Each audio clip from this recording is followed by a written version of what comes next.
Salam, hər vaxtınız xeyir olsun. Bugünkü mövzu izahımız saydır. Say haqqında ümumi məlumatlarımızı verək. Say əşyanın miqdar və sırasını bildirən nitq səsdir. Neçə, nə qədər, neçə, nə qədər, neçənci suallarına cavab verir. Suallarından birinə cavab verir. Sonra sayın xüsusiyyətləri var. Hansılardır? Əşyaya aid olur, ondan əvvəl işlənir. Aid olduğu isimlə bərabər işləndikdə qrammatik şəkilsi qəbul etmir. Aid olduğu ismini itirdikdə isimləşir, ismi xüsusiyyətini daşıyır. Sonrasında düzəltmə saylar əsasən saylardan düzəlir. Buna bəzi istisna var ki, hansılardır? Deyək, əvvəl, axır, son, filan sözlərinə ıncı dörd cür şəkilçisini qoşduğumuz zaman yaranan sözlər saydan yaranmış olmurlar, müxtəlif miksələrindən yaranmış olurlar. Sonra cümlədə təyin olur. Demək olar ki, saylar hamısı saylar hamısı demək olar ki, saydan elə yaranmışdır. Sadəcə 5 dənə saylar var ki, onlar alınma mənşəlidir. Yerdə qalan bütün saylar milli mənşəlidir. Hansılardır? Deyək. Baxaq. 0, 80, milyon, milyard, trilyon və sair. Yəni bu 5 dənəsi və sair də deyirəm. Bu 5 dənəsi alınmadır. Yerdə qalan bütün saylarımız milli mənşəlidir. Bunu dedik. Sayla sifətin ortaq cəhəti var. Onları deyək. Sayla sifətin ortaq cəhəti nədir? Hər ikisi isimlə bağlı olur. Hər ikisi isimdən əvvəl gəlir. Hər ikisi isimləşə bilir. Hər ikisi adətən cümlədə təyin rolunda olur. Hər ikisi ədatla işlənir. Ondan sonra hər ikisi hansı sualına cavab verə bilirlər. Yaxşı. Aha, indi isə sayların quruluş növləri haqqında danışaq. Saylar da digər nitq hissələri kimi quruluşsa 3 növü var. Sadə, düzəltmə və mürəkkəb. Bunu deyək ki, sadə saylarımız bir kökdən ibarət olurlar. Düzəltmə saylarımız kök və leksik şəkilsindən ibarət olurlar. Mürəkkəb saylarımız isə iki kökdən və artıq burada şəkilsizlər olsa belə yenə mürəkkəb olmağa davam edirlər. Sadə sayımıza misal olaraq məsələn müəyyən miqdar saylarından olan 10, sonra 1, 5, sonra qeyri-müəyyən miqdar saylarından az, çox, xeyli və sair bunlar deyə bilərik. Görsək ki, hamısı bir kökdən ibarətdirlər. Düzəltmə saylara isə şəkilçilər deyək. Sıra sayını düzəldən ıncı dörd cür şəkilçisini, ondan sonra qeyri-müəyyən miqdar sayı düzəldən larla iki cür, larca iki cür şəkilçisi, sonra lu şəkilçisi, bir də acıq şəkilçisi var ki, bunlar isə həm qeyri-müəyyən miqdar sayı düzəldirlər, həm eyni zamanda həm düzəltmə saylardır.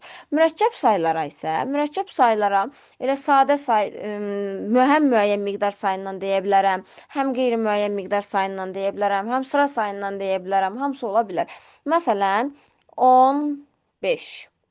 Gördüyünüz kimi 10 ayrıdır, 5 ayrıdır. Nə bilim, 5, 6. 5, 6. Bunlar da olur mürəkkəb saylar. Sonra yadımdan çıxıb. Aha. Buradan keçək nəyə? Mən indi bunları dedikdən sonra sayların mənaca növlərini deyim, 10 üzərindən davam eləyək.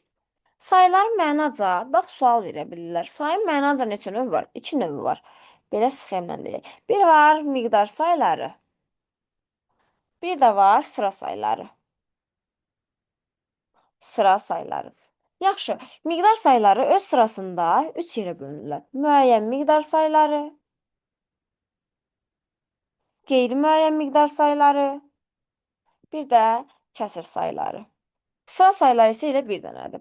Yaxşı, ilk öncə müəyyən miqdar saylarından başlayaq. Müəyyən miqdar sayları miqdar sayının birinci növüdür və bundan əlavə konkret miqdarı bildirən bir saydır. Yəni burada deyirəm ki, 5 nəfər var. 5 nəfər var.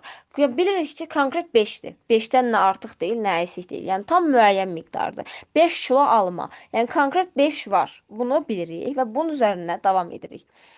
Deməli, miqdar sayları 5, 10, 15, 10, nə bilim mən 22, 23 bu formada ola bilər. Neçə nə qədər suallarına cavab verir müəyyən miqdar sayları? Neçə? Bunu belə ox qoyun biləsiz. Neçə, nə qədər suallarından birinə cavab verir. Sonra quruluşsa düzəltmə ola bilməz. Ya sadə, ya da mürəkkəb olurlar. Özündən sonra gələn isimlər demək olar ki, çox vaxt təkdə olur. Sadəcə 100 və 1000 sözləri zaman mənası bildirdiyi zaman, bu zaman özündən sonra gələn isim cəmdə ola bilər. 100 illər olsa cəmdə ola bilər, 1000 illər olsa cəmdə ola bilər. Yəni zaman mənası bildirdiyi zaman cəmdə ola bilərlər.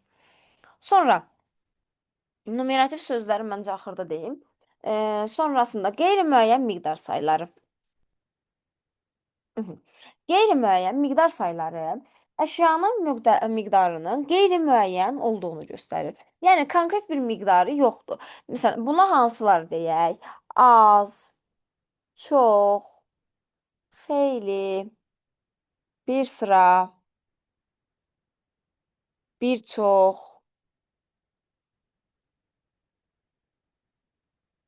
ondan sonra nə deyək bunlara bir də və sair bu formada gedir. Yəni bunlar hamısını deməklə olmur. Çox, çoxlu, azacıq bu formada ola bilərlər.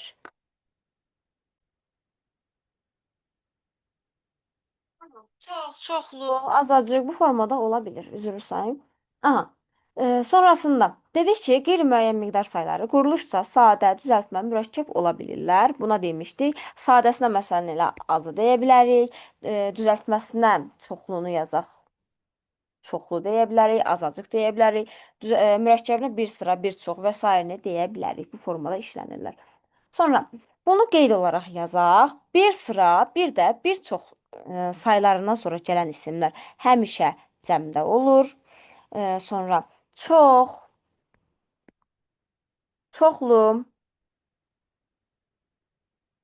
yüzlərlə, onlarla. Bunlardan sonra gələn həm isim, həm tək, həm cəmdə ola bilər. Hal-hazırda yazı biraz qarışıq ola bilər. Üzr sayın yuxarıdan. Aha.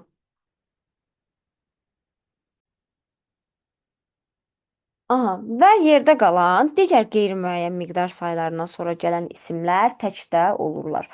Qeyri-müəyyən miqdar saylarından az və çox saylarıdır ki, bu saylar ədədlərlə işlənə bilərlər. Ən az, lap çox, olduqca çox, daha az formasında işlənə bilərlər.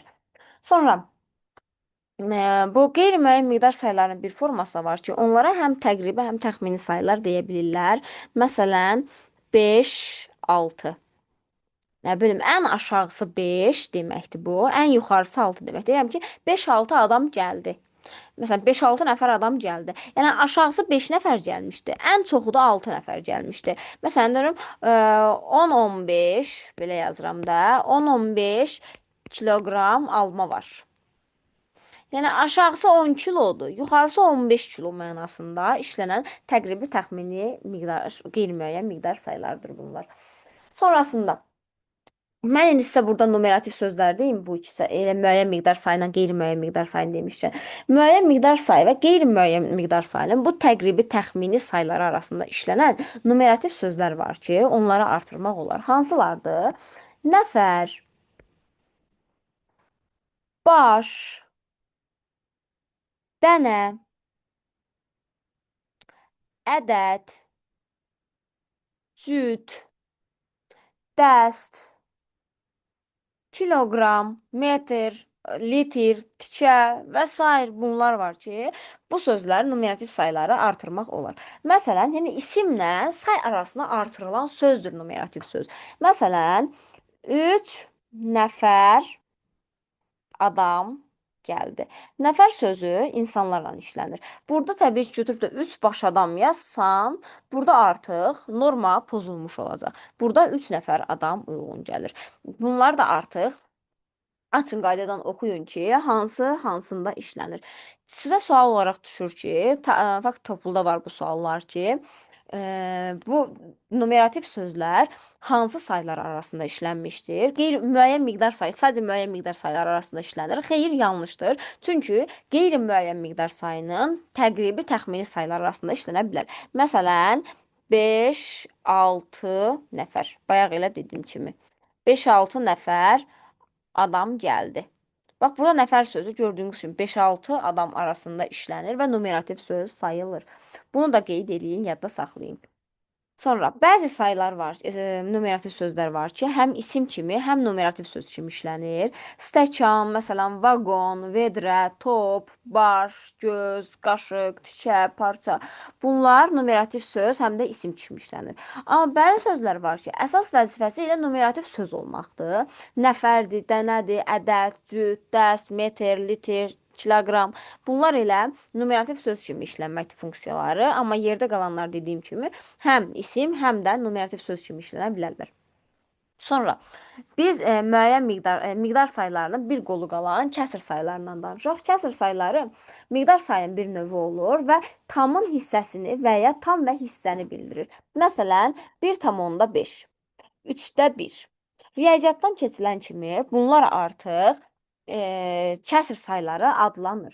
Kəsr sayları da ki, müəyyən miqdar sayları və daha yerli şəkilçisindən bir yerdə işlənirlər. Məsələn, 1-də 3də 1. Bax, deyirəm də, 3də 1. 3-1 belə yazırıq. Tələffüz zamanı isə belə olur da, yazılış zamanı daha doğrusu 3də 1.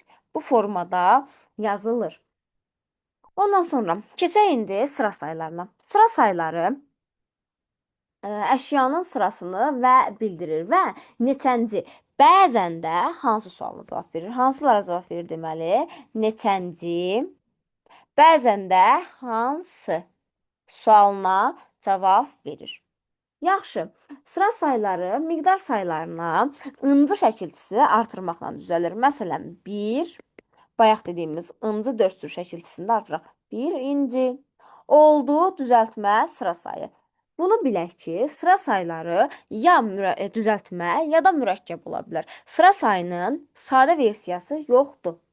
Və sıra sayının izah etdiyi isim həm təkdə, həm də cəmdə ola bilər. Yəni buna aid xüsusi bir qayda yoxdur ki, təkcə cəmdə olsun, təkdə olsun və s. bu formada yoxdur. Bəzən də dediyimiz kimi hansı sualına cavab verə bilər. Məsələn, 10-cu sinif deyirəm.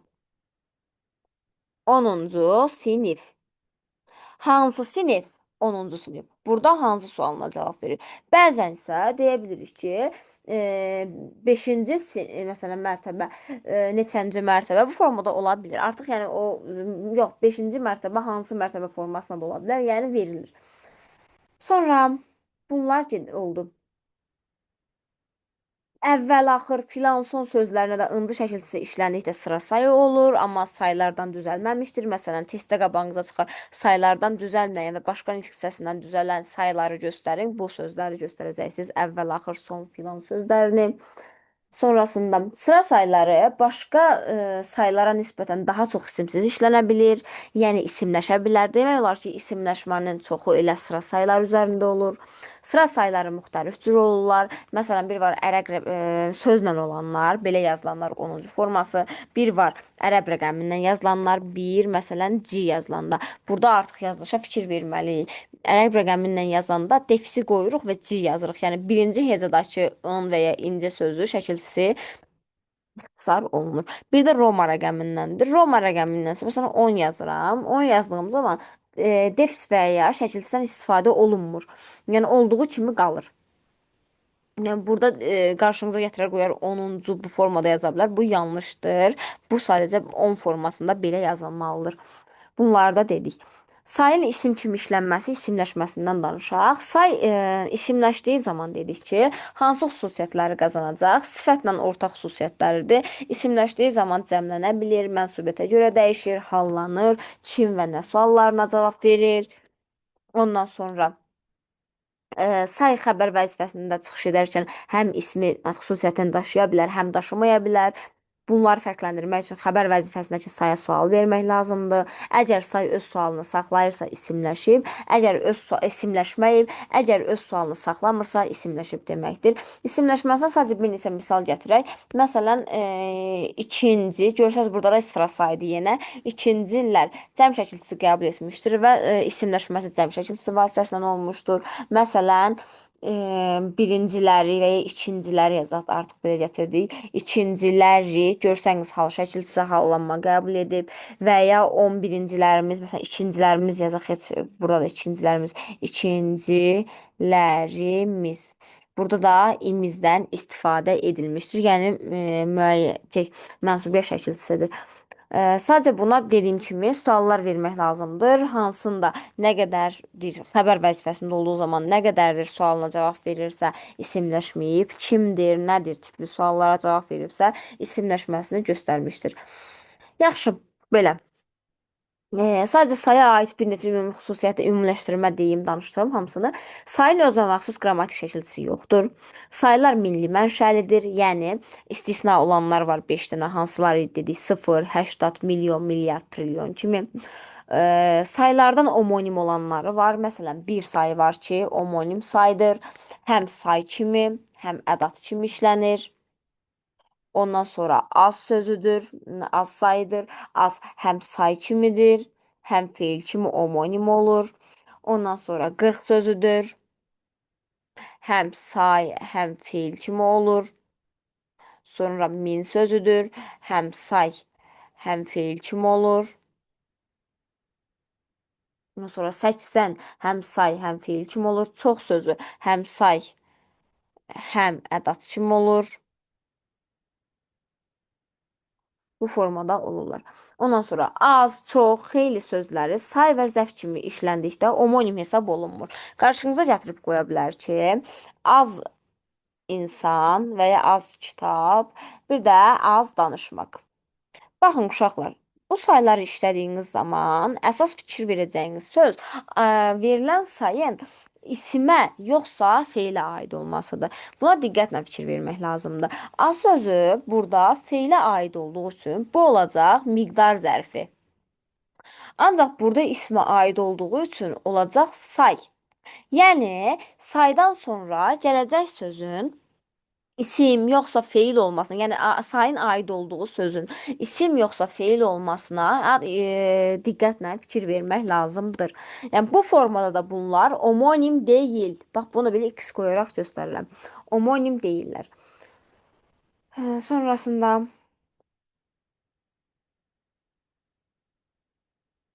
deyəcəklərim ümumi bu qədər. Qalanlara isə dərs müddətimizdə baxarıq.